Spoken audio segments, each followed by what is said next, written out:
We're in Bury, Lancashire, England, and we're about to visit a black pudding company. Black pudding is that one item in an English breakfast plate that you either love or hate. Why? Because it has blood in it. But it is also that one item that has the most history, especially here in Lancashire, which is known for being the county that brought it to fame. So it's time to see how it's made. Let's go. In Bury, we met with Richard Morris, production director at the Bury Black Pudding Company. His grandfather was a butcher, and it is his black pudding recipe that the company uses today. People have this idea of black puddings, it's all bits of animals and stuff. There's no meat in the black pudding. There's blood in the black pudding, but there's no meat, it's cereal based. Black pudding starts with a dry mix of pig blood, seasoning, rusk and oatmeal.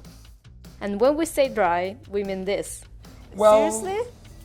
Yeah, you'd never guess. It's actually a dried blood. So if you smell that, what would you? It just smells like herbs. Yeah, it smells like the seasoning. Yeah, the seasoning. There's no blood. No. Any blood. No, smell it's at all. it's a nice aroma, and we use dry blood because it's developed to certain parameters, so it's very safe, food safe. What is the difference with like liquid blood? It's much more consistent. Using fresh blood, that can change with different animals, what they've been fed on. So this is a very consistent product which fits what we do. We also have rusk then, which is breadcrumbed flour used heavily in manufacture of sausage.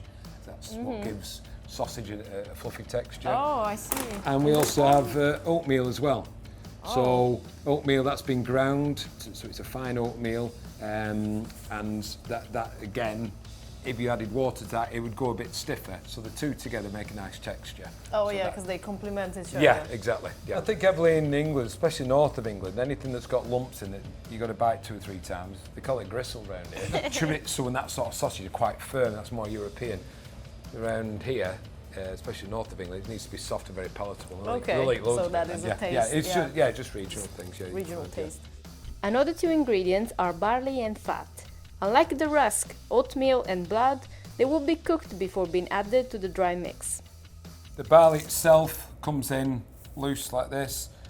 When we cook it up in these, leave room for it, it will swell up to about 3-4 times the size. Oh wow, looks like a Christmas sock. Yeah. It does. This is pork fat, so if you think of a pork chop, where the meat is, the white piece of fat there, this comes in from Denmark, where we have fatter pigs. In England, the fat's like this, so we don't have fat pigs. So this white piece of fat comes in strips, which we have here. Oh wow, I didn't even notice Yeah.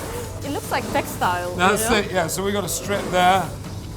No, it doesn't look like meat actually. And then this goes through, this is then diced. Oh. So this is the high quality, there is no lean meat on this at all. So we're just after the fat. And this one is going to be cooked? Yeah. Yeah, we dice it on a machine. We weigh it into the stockinette again. So from here, Yeah, another sock. we take it up from there and we pop it into there. Oh, here we go. And this one is going to shrink, or? Yes, it will just shrink slightly as it starts to give the moisture out of it and the flavour. The barley expands, this just reduces slightly. Yeah. And one net is for one Into batch. a mix, there's 4 nets go into a mix. Okay. Yeah, I'm giving you my recipe right now. Okay. Well, might have to write this down. Yes, no, don't do that. Barley and fat are cooked for 1 hour. Meanwhile, onion and water are mixed in this giant container. When ready, they will be joined by the dry mix containing blood, oatmeal and rusk. And then there's a motor on here. Basically, it's like when you whisk something up, but this does it at 4,500 revs. So it just whisks it up really quick. And basically, we rehydrate the product so you've got like a gravy consistency. Okay. With the dry bloods in it, the seasoning, the rusk, the oatmeal, the flour, the onions, and you've got your base mix there. Okay. Yeah. So wait, this one is the barley that you were showing me earlier. Yeah. Wow, and it's grown so much in size, you were right. Yeah, this is like... the barley you saw previously. If I pick one up, you'll see exactly the same.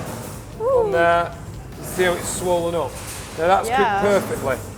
So this one is about, it was like 2.5 kilos, and now it's about 10 kilos now. Wow. We weight check it, so it's right. If that was overcooked, it'd be 11, 12 kilos, we wouldn't use that. So Christmas sock before Christmas, and Christmas sock after. Exactly, yeah, exactly. Wow, it's like a gym test. I know, I can see you with a couple. I'm shaking. And you can do like a lunge thing, no? Yeah. So I see something else in here though, there's not just barley. Well, this is fat, diced fat that we showed you earlier. Again, this has been cooked up. If you notice, it's not swollen up. Yeah. It's just cooked out and it actually loses a bit. We only use, in our products, only 3% fat, and those are the actual small white pieces you see in the end product. If you don't want the fat, don't eat the small pieces and you're on 0% fat. So you can really skip it. Yeah, exactly.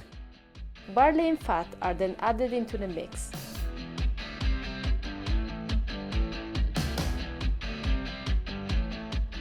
Fat is mixed gently, not at high shear, to not break the dices. The mix is now ready. So brown. Yeah, it's like chocolate. Yeah, it does look like chocolate. Yeah. Mousse, to be honest. Tastes a bit different to chocolate, but yeah, it's not bright red or anything like that. People associate it with blood. It's a cereal mix with a blood base, so it's a chocolatey, velvety sort of touch. Yeah. But the color comes from the dried blood. Yeah, it does. That's the main part of it. The mix is stuffed in a natural casing made of beef intestine. That is super quick. So that's the intestine that's been filled out with a mix. This is a portioning control machine, like you see with sausage fillers. Yeah. And what it's actually doing, it's spinning the product. So it's doing that so quick. Oh, okay. You see from there. So that you can portion it. And that's one portion that we then link into a black pudding. There you go. Nice. And it's always this shape, right? It's you always can't this have shape. it as just a And you straight can or see with the something. linking, we tie that together with string there, and then there, and then there. Okay. And we use the string to tie it up. So one's just been done here. Let's see. Oh, so you have a nice So you've been group, yeah. tied up, all the same weight, right through, and they're ready for cooking. Nice black color, no? Yeah. You will see now when it goes in, it's a greyish look, and then it goes black after cooking. After cooking. And then it's the name black pudding. So that's a very traditional process that we still teach that to this day. 100-year-old process, maybe longer. It's tied together. The touch is smooth. Wow. Yeah, that is very smooth. Yeah. Yeah. Smooth. Oh, honestly, there is no grains at all. No. It's just like when you pass your Silky, hands through your hair. Yeah, it's Something like that. silky smooth. Super smooth. Yeah, That super is. smooth. Yeah. What about the casing? Are you The supposed to eat casing it? can be eaten. It is edible. It's natural. Personally, I don't. I take it off because it's quite thick. It's probably the hardest to chew in the product. I like a nice, soft, palatable product. Yeah. So you can easily just peel it off. You can easily peel it off. Yeah. Okay. Yeah. Right? User friendly. Then the black puddings are cooked in water for about 1.5 hours. Oh, so they go in one by one. Yeah. If you put them in one go, basically that has a core temperature. If you put them individual, you have to get in the water around it. So we have 3 or 4 minutes allowed in the cooking time to get the water around the product. The pudding, it's called a pudding because it's cooked immersed in water. Hence the name. They're black now. Yeah, and as the air gets to them, so as they cool off, they go blacker and blacker. They get down to a temperature of about 40 degrees in about 10 minutes, and then we put them onto a rack to cool. 2 or 3 hours later, we're ready to pack them. So these are the black puddings that have been cooled. We just take them off the rack here, put them on the table, and then the staff here will cut the black puddings, cut the string off, and so they come in here, so they're in single black puddings. Can I try? Yeah, just lift it up. Where do you lift it up? You Just best from... lift it with both hands. Okay. Lift it. Oh, it has the texture of like a date. Yeah. You got one? Wow, okay. There you go. Oh, the color has changed quite a bit. Yeah. No? So they've gone slightly browny. They were very black to begin with, but it's just a cooling process. Just looks like my grandma's chocolate salami. Yeah. Well, honestly, I can't really get my head around the fact that it's not chocolate. I know. So how do locals enjoy their black puddings? We took a trip to the Bury Black Pudding Company's stall at Bury Market to find out. So here at Bury Market, you can actually just get black pudding as a takeaway food and have it? Yeah, you have been able to for years and years. You can go away with a nice hot black pudding with a bit of mustard on, or tomato sauce, brown sauce. You can either have it just on its own, or you can take it away on a bat bread roll. Oh, okay, nice.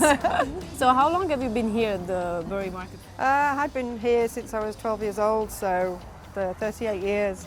I came as a Saturday girl working for a farmer who had the stall. My mum works on the stall, my nephews work on the stall. So some of the stalls opposite, you know, they've been here for years, so it's like a family. Wow. What does black pudding mean to Bury especially? Because it is used like all over England, but here specifically there is quite a strong black pudding like feeling culture. Yeah, no? the story goes that the black pudding originated in Europe, and the monks came over to England and settled in Bury. So it's always traditionally been known as the capital of black pudding. Oh, the season is so good. It adds flavor, but it doesn't overpower the rest. Yeah. Texture is well and nice and creamy. I would never say that there is blood in here. If I were to look at this, I would probably think it's just chocolate mousse. Yeah, just a chocolate cake. sausage. Yeah, often when we're sampling, some of the children think it's chocolate cake. Yeah.